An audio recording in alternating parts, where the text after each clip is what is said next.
Shabbat Shalom, everyone. Good morning. It's Rabbi Jenny Greenspan for Congregation Beth-El in Indianapolis. And I am here for our weekly morning Torah Talk. And say Shabbat Shalom. This morning we will be studying Parashat Vayetze, or means "and he went out," the portion that takes us into the second of a few Shabbatot, looking at the story of our forefather Jacob, the third of our three patriarchs. And this week we will see Jacob married. We will see him become a father multiple times over in both cases. And we will take a look at, most especially, I want to take a look at what one of his first wife, Leah, and the process she goes through in naming her children. But we'll get to that in just a minute. So I'll say Shabbat Shalom and good morning. I see we've got Alex Binder with us and Jim Roth and the Seagulls. And Shabbat Shalom to Jody Zucker and to Alan Hamburger. So good to see you all. And Phyllis Luger. So good to see you all each week. I hope that you enjoyed getting to hear from Cantor Melissa last week. And I'm happy to be back with you again this week. So I'll say Shabbat Shalom and good morning. And Shabbat Shalom to Marty Lip. I'm glad to see so many of you with me again this morning. And this morning we will be celebrating a bar mitzvah on our live stream, so I will make sure to suggest that after we are done learning a little bit of Torah this morning, that you head over to our Beth-El live stream to make sure you get to celebrate with the Naklis family on the occasion of their son Harris's bar mitzvah. But we will get there in just a few minutes, and Harris will tell you a bit about his learning of this Torah portion, and I'll tell you something a little different. So this Torah portion, as I mentioned, is called Vayetze, and if you would like to take a look at the Torah portion in whole in the Etz Chaim Chumash and don't have a copy at home, you just need to go over to our Congregation Beth-El webpage, so bez613.org. That's bez613.org. From there, you'll go under our worship virtual Shabbat resources and scroll down to Torah Talk information. Under the links to actually come watch each of our programs, there's the resources below. So you'll go to the one for Torah Talk that is marked as Etz Chaim. If you have a physical Etz Chaim Chumash, you can grab that as well. And if you have any other form of a Chumash that's not an Etz Chaim, we will be turning to Genesis chapter 29. We'll be looking most especially at starting at verse 31, but it is definitely worth looking through the entire Torah portion. I'll say Shabbat Shalom and welcome also to Amy Bowers-Ninjin and to Reuben Simon. Hope all of you and all of your families are good. Let's get started. Shabbat Shalom, Cheryl Toof. So let's get started. Parashat Vayetze, as I said, is entitled "And He Went Out." And this is actually the story of what happens to Jacob after he goes out from his home after last week's episode in Parashat Toldot, where he tricks his brother out of his brother's birthright and gets his father to give him the blessing that his father had intended to give to his brother. And so we see Jacob now fleeing from his brother Esau's wrath, perhaps not unfounded wrath, and heading out. He goes to Haran. And Haran is the city that we saw a few weeks ago where Eliezer, Abraham's servant, went looking for a wife for Isaac. This is where we found Rebekah. So Jacob is actually going back to his mother's family of origin, and he finds his mother's brother, Lavan, and he goes there to seek a place to work and ends up marrying both of Lavan's daughters. It's worth reading through Genesis chapter 28 to see the details of that, but he first sees and falls in love with Rachel, who is the younger of Lavan's two daughters. He agrees to work for 7 years for Lavan in order to get to marry Rachel. In the end, Lavan switches Leah at the last moment for his first wedding, but he is living in an era where men can marry more than one woman, and so he works another 7 years. He marries Rachel as well, and he ends up working for Lavan for a total of 20 years in his herds and in his flocks, and while there, he has 11 of his 12 sons will be born in this week's Torah portion, as well as the one daughter he has that is named in the Torah portion. We don't actually know whether or not he had any other daughters, or if any of our other patriarchs might have had any sisters. The Torah tends not to record women that are not vital to the story. So unfortunately, we don't really know if Dinah was the only girl or simply the only girl named, but we do get the naming of 11 boys in this week's Torah portion, and I want to focus on the first 4 of them. So let's start at Genesis chapter 29, verse 31. And we see that God saw that Leah, the older daughter, and the wife who was the tricked wife, into the one that Jacob was tricked into marrying by his father-in-law. The Lord saw that Leah was unloved, and he opened her womb, but Rachel was barren. Leah conceived and bore a son, and named him Reuben, for she declared, "It means the Lord has seen my affliction." And it also means, now my husband will love me. I want to watch Leah, the unloved, the one that Jacob seems less attracted to, less interested in. Multiple times in this portion, it specifically says that Jacob loves Rachel.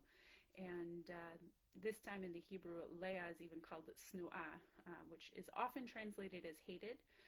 But it likely doesn't have quite as strong a connotation in the Hebrew as it does in the English, so that's why I think JPS chose to translate as unloved.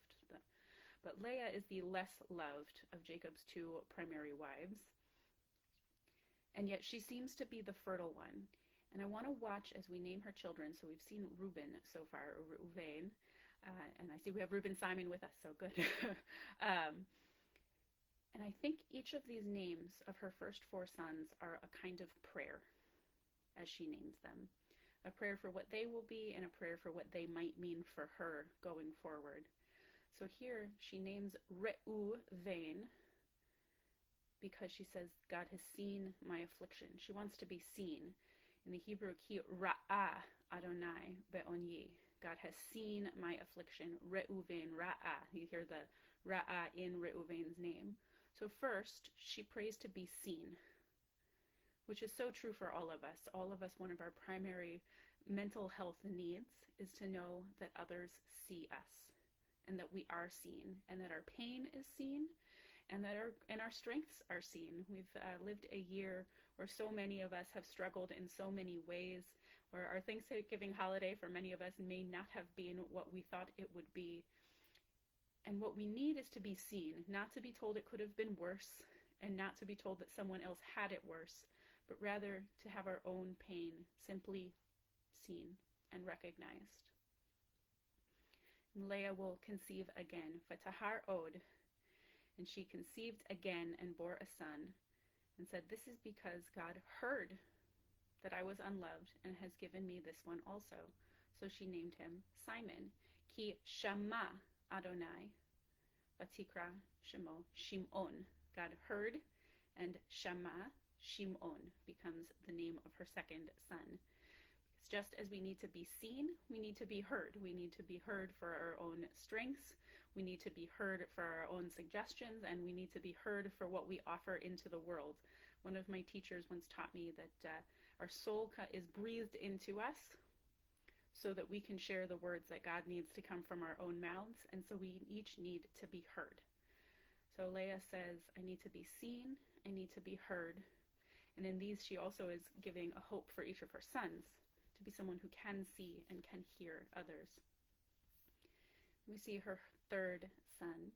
She conceived again and bore a son and declared, "This time my husband will become attached to me, will be closer to me, for I have borne him 3 sons." So far, these are Jacob's first 3 sons, and if he is to be a patriarch who will be the father of a great nation, he needs children. Hapam yilaveh, he will be yilaveh ishi alai. My husband will be near me, will be a companion to me. And so she kara shemo Levi. Here's Levi. So yilaveh Levi. This time she, like all of us, needs companionship. She hopes that her husband and her children will give her a strong companionship. This time she has 3 sons. She's doing a little better on being seen and heard, and she's got her sons and her children surrounding her. And again, we need to be seen, we need to be heard, and we need to seek sources of companionship. So here we have again our 3 of our core mental health needs. And then with her last son named in this series, she'll have a few later on after the maidservants and her sister give birth, but the last one of this first 4 sons born. She conceived again and bore a son and declared, "This time I will praise," or thank, "the Lord." Therefore she named him Judah. And then she stopped bearing, at least for now. So for our last one, Odeh et Adonai, I will thank God. Kara Shemo Yehuda. So Odeh Yehuda. Praise and gratitude. And I think here, so far we have said what Leah needs in her prayers. She needs to be seen. She needs to be heard. She needs to be have companionship. She needs to have others near her. And I think in this one, she's actually recognizing that it's not only what she needs to receive, but what she needs to give. Because here it is not, my husband will thank me for this son. It's not God will thank me for allowing this nation and this family to grow, but rather it's I will thank God. The Talmud picks up on this and says, "Ve'amar Rabbi Yochanan mishum Rabbi Shimon ben Yochai, miyom shabara hakadosh baruch hu et olamo, lo haya adam shehoda lakadosh baruch hu ad shabata le'ah vehodato. Shne'emar hapa'am odeh et Adonai."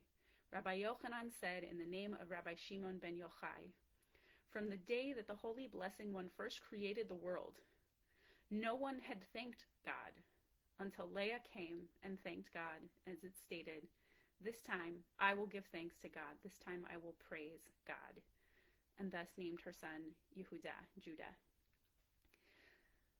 Leah seems to be recognizing that one of the primary reasons for gratitude is outward looking. She needs to receive, she needs to be seen, she needs to be heard, she needs to have companionship, and she needs to offer out. She needs to offer gratitude back outward, to thank God for the world, to thank God for her portion in her life, to thank God for getting to be the mother of 4, really later 6 of our tribes, of our people. In fact, Yehuda, Judah, becomes the child and the tribe for whom we as Jews are named. Judaism comes from Judah, comes from gratitude. And it is a recognition that gratitude is not about us needing to be thanked, but rather us needing to thank. Us needing to recognize that there are things that we need and there are things that we must see. When we say thank you, when we offer gratitude, as we have done this past week for Thanksgiving, we are recognizing that we are not the sole sources of what is good in our lives. That we have to pause and say, everything I have has come from the world as it is. You get to say, thank you for what I have received, and take that moment to notice what is good in our lives, rather than what we wish we had. Make sure we are seen, and those are real needs, to be seen and to be heard and to have companionship. And we also have a real need to recognize that others in our lives, that God, that this world are all blessings that have come to us from the outside. So I know for me this past week with Thanksgiving, it was not what I would have expected it to have looked like, and yet I am grateful that I simultaneously got to spend a quiet Thanksgiving in my home.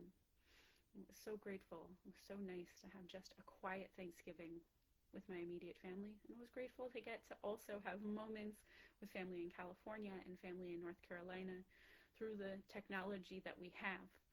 And so if we offer ourselves the moment to be thankful for what is, we also offer ourselves another one of those mental health needs.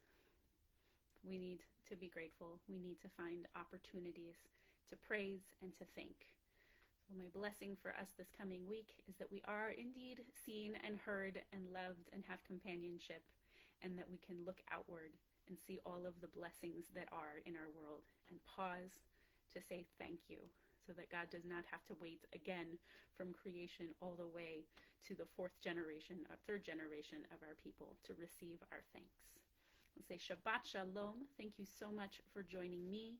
I see I got joined, Richard Glazier and Carol Steinfeld and Peter Meyer also all joined us. So Shabbat Shalom. Thank you for being here. Thank you for learning with me. And I'll say thank you for being a part of our community, whether near or far. And thank you for joining us. I hope you'll go back onto our live stream. Just go to beeasy613.org and hit watch live. We'll be starting at 10 o'clock. And you'll be selecting the sanctuary where Rabbi Dennis and Cantor Melissa will be celebrating with our Bar Mitzvah family. So Shabbat Shalom, and I look forward to seeing you soon.